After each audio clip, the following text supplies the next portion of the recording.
We're about to dive into a single, powerful idea that could honestly change how you see every single person you meet. It's a simple rule, but the consequences are huge. Stop judging the person in front of you based on who they were yesterday. Go on, think about it for a second. Who's the first person that pops into your head? Someone whose past actions are just stuck in your mind. Keep that person in your thoughts as we go through this, because this is about them, but honestly, it's really about you. All right, so let's first talk about a very common, very human thing we all do. We're going to call it the yesterday trap, and it's something most of us fall into without ever even realizing it. Just picture this. You run into someone you haven't seen for a while. Could be an old friend, a former coworker, maybe even that person you were just thinking about. You see them right there in front of you in this present moment. But you're not really interacting with them, are you? No, you're talking to the ghost of their past mistakes, the ghost of their old self. You're basically projecting old, outdated information onto a brand new reality. And this one little act, well, it has some pretty serious consequences. See, when you're caught in this trap, you literally cannot see or feel the person who is standing right here, right now. Your mind's already made up, you know? It's locked by an idea of who they were. And the fascinating part is, this doesn't just block them out, it traps you.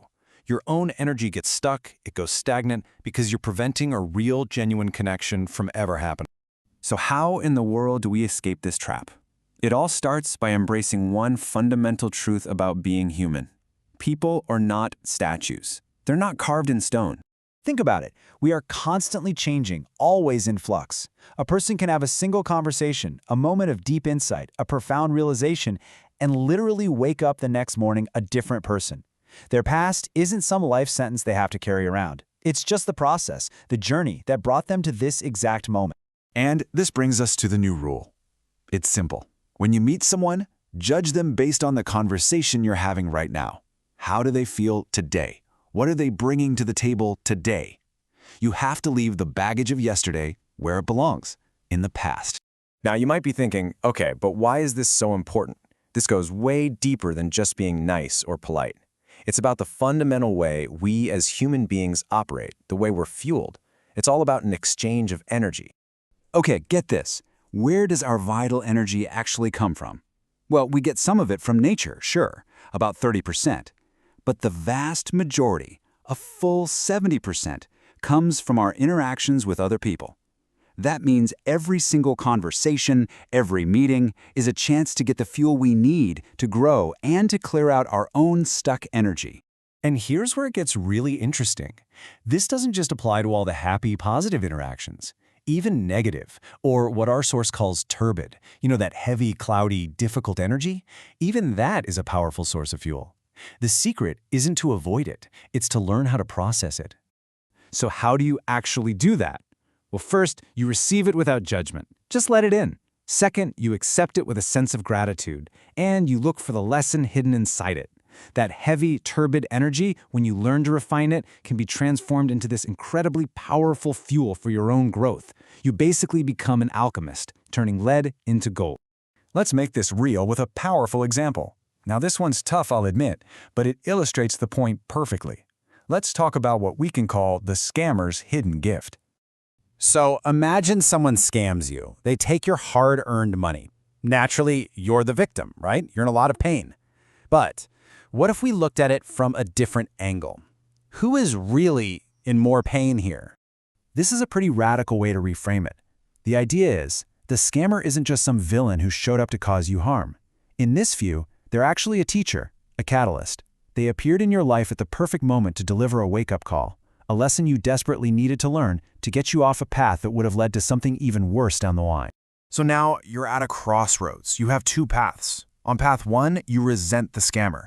You fixate on them, you hate them, and in doing so, you become blind to new opportunities, and your own growth just grinds to a halt.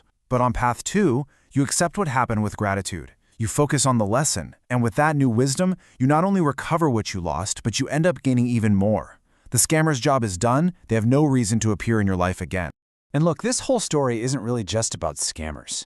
It's a metaphor for every difficult interaction, every person who wrongs us. It all boils down to the incredible power of acceptance. Okay, this next part is probably the most challenging idea in this whole explainer, so just let it sink in for a second. You have not been given the right to be angry at the person who wronged you. So what on earth does that mean? Well, here's the critical distinction. The universe, or life, or whatever you want to call it, allows for you to be wronged. You can be hurt, you can be insulted, that's all part of the human experience. But it does not grant you the right to hate or resent that person in return. That's a power you were never actually given. So when you ask, how many people do I have the right to hate? The answer is 0. None. When you choose hate, you are choosing to stagnate. But when you choose to accept and process their energy, no matter how negative, you choose to grow. Okay, let's tie this all together. Here's the bottom line. Your personal growth, your evolution, is 100% your responsibility, nobody else's. Other people, through their actions, good and bad, are simply providing you with the opportunity, the raw fuel for that evolution. Your job is to accept that energy, process it, and use it to become wiser and stronger. And that choice, it is always, always yours to make. Which brings us right back to that person from the beginning, the one you couldn't forgive. With this new perspective, what happens if you decide to meet them again? But this time, you meet them as if it's for the very first time. Who might you actually discover?